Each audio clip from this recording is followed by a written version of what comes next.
JDU के 5 मुस्लिम नेताओं ने पार्टी छोड़ दी। जेडीयू के दूसरी मुस्लिम नेता बिल के समर्थन में आए। प्रेस कॉन्फ्रेंस की, मुस्लिम नेता आपस में ही उलझ पड़े और प्रेस कॉन्फ्रेंस को बीच में ही रोकना पड़ा। तो ये प्रेस कॉन्फ्रेंस इसलिए बीच में रोकनी पड़ी क्योंकि जेडीयू के वो मुसलमान नेता जो जेडीयू के साथ हैं, क्योंकि बहुत सारे 5 नेता पार्टी छोड़कर जा चुके हैं। अब वक्फ संशोधन बिल पर ये लोग उसकी अच्छाइयाँ बताने के लिए और क्यों जेडीयू ने समर्थन किया ये बताने के लिए प्रेस कॉन्फ्रेंस कर रहे थे, लेकिन आपस में ही उलझ पड़े। ये वो मुसलमान नेता हैं जेडीयू के जो इस समय जेडीयू के साथ हैं, लेकिन अब ये आपस में ही उलझ गए। वक्फ संशोधन बिल पर इस प्रेस कॉन्फ्रेंस में ज़बरदस्त हंगामा हुआ। रोहित सिंह हमारे संवाददाता इस समय पटना से हमारे साथ है। रोहित, हुआ क्या प्रेस कॉन्फ्रेंस में, क्यों आपस में ही उलझ पड़े?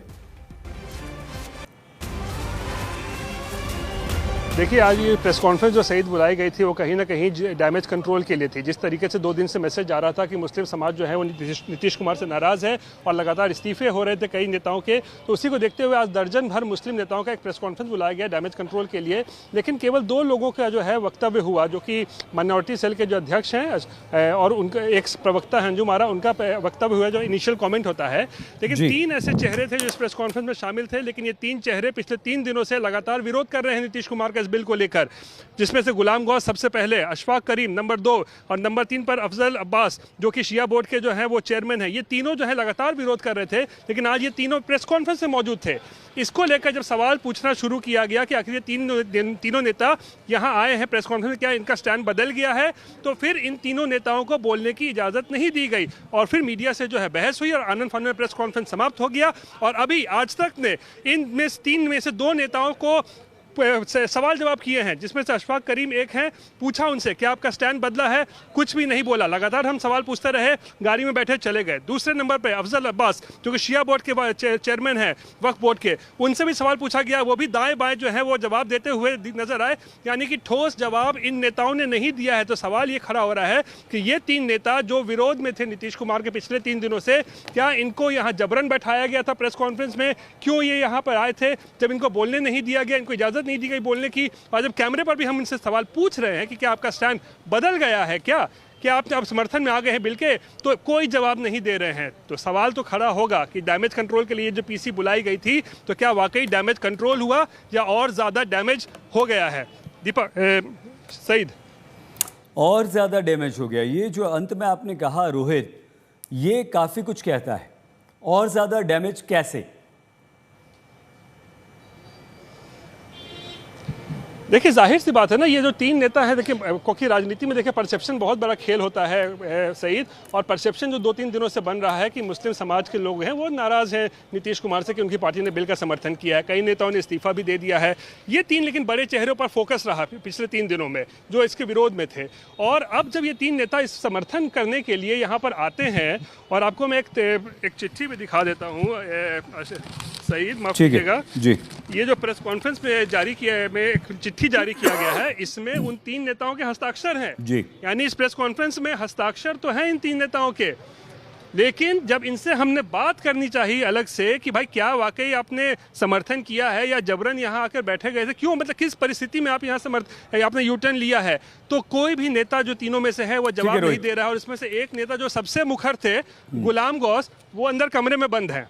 वो अभी फिलहाल कमरे में वो बंद है, वो बाहर नहीं निकल रहे हैं क्योंकि उनको लगता है मीडिया यहाँ से चली जाएगी तो निकल के वो घर पहुंचेंगे। तो ठीक है रोहित, डैमेज हुआ नहीं है जैसे मैं बता रहा था, डैमेज और ज्यादा जो है वो बढ़ गया है जी। बहुत धन्यवाद रोहित। रोहित सिंह हमारे संवाददाता पटना से जानकारी दे रहे थे। तो जेडीयू के मुसलमान नेताओं ने प्रेस कॉन्फ्रेंस की, लेकिन आपस में उलझ पड़े। वक्फ संशोधन बिल को लेकर ये क्लैरिटी देना चाहते थे। इससे पहले जेडीयू की प्रवक्ता अंजुम आरा ने कहा कि वक्फ संशोधन बिल में उनकी पार्टी की सारी चिंताओं को दूर कर दिया गया है, उनकी हर मांग मान ली गई।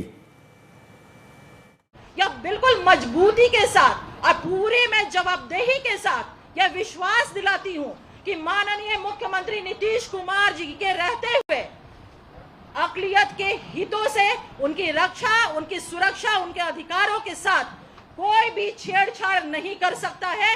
अगर कोई ऐसा दुस्साहस भी करने की कोशिश करेगा तो जनता दल यूनाइटेड उनके उस दुस्साहस में कील ठोक देगा। वक्फ बिल को समर्थन देना जेडीयू के लिए गले की फांस बन गया। बिहार चुनाव करीब आता जा रहा है। समय बीतने के साथ साथ मुख्यमंत्री नीतीश कुमार की मुसीबत बढ़ती जा रही है। जेडीयू में मुस्लिम नेताओं के विरोध की आवाज तेज हो गई है। तो अब राजनीतिक पंडित ये समीकरण परखने में लगे हैं कि क्या नीतीश का वक्फ बिल वाला दांव सही बैठेगा, क्योंकि बिहार में मुसलमान नीतीश को वोट देते आए हैं।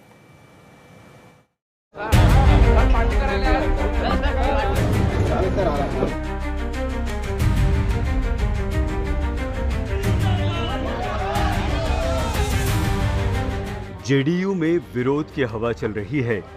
वक्फ बिल का पार्टी ने समर्थन किया तो पार्टी के मुस्लिम नेताओं ने विरोध शुरू कर दिया।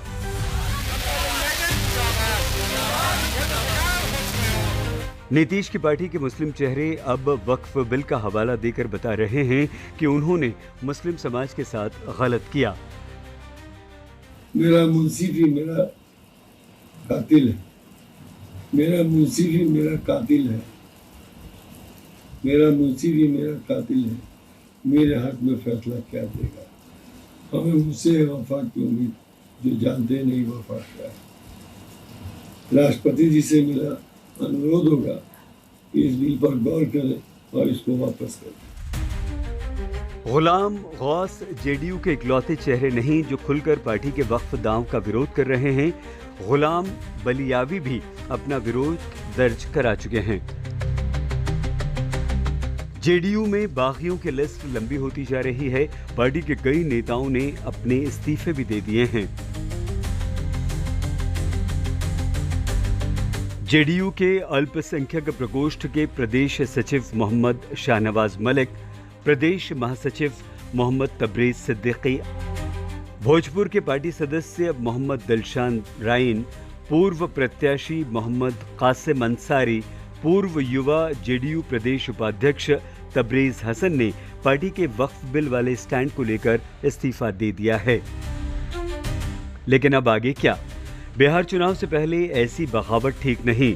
जेडीयू को भी पता है कि बिहार में मुस्लिम वोटर कितने महत्वपूर्ण हैं और इसीलिए जेडीयू ने मुस्लिम नेताओं के विरोध के बाद अब मान मनव्वल तेज कर दिया है। पटना में डैमेज कंट्रोल की पूरी कोशिश की जा रही है। आज दोपहर में नाराज गुलाम गौस और कुछ अन्य मुस्लिम नेता मीडिया से रूबरू होने वाले हैं। जिन मुस्लिम नेताओं ने नाराजगी व्यक्त की और पार्टी में आवाज उठाई, उन्हें जेडीयू के दिग्गज आईना दिखा रहे हैं। जेडीयू को कुछ पता है कौन छोड़ के गया है, कौन गया है, कि बहुत भारी नेता हैं जेडीयू के। और 2020 के चुनाव में पतंग चुनाव चिन्ह पर चुनाव लड़े थे, 499 वोट आया था। भारी नेता है। वहीं दूसरी ओर पार्टी के कार्यकारी अध्यक्ष संजय झा मुस्लिम समाज को विश्वास दिला रहे हैं कि उनके लिए बतौर मुख्यमंत्री नीतीश कुमार से अधिक किसी ने कभी काम नहीं किया। ये पार्टी नीतीश कुमार की बनाई हुई पार्टी है और हम लोगों का ट्रैक रिकॉर्ड है बिहार में मुसलमानों के लिए और सबके लिए और मुसलमानों के लिए भी काम करने का।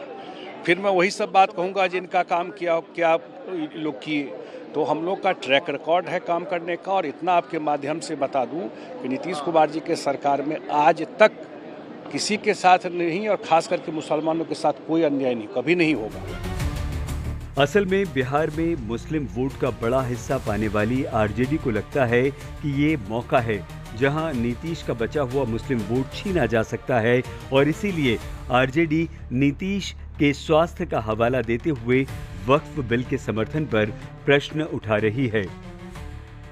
मैंने पहले भी कहा था कि मुझको लगता है, हालांकि चूंकि मुख्यमंत्री है, हम कैसे कह सकते हैं कि साहब मुख्यमंत्री के लायक नहीं है, मगर इधर जो उनका स्वास्थ्य को देख रहे हैं हम, तो हमको लगता है कि स्वस्थ नीतीश कुमार यह निर्णय नहीं ले सकता।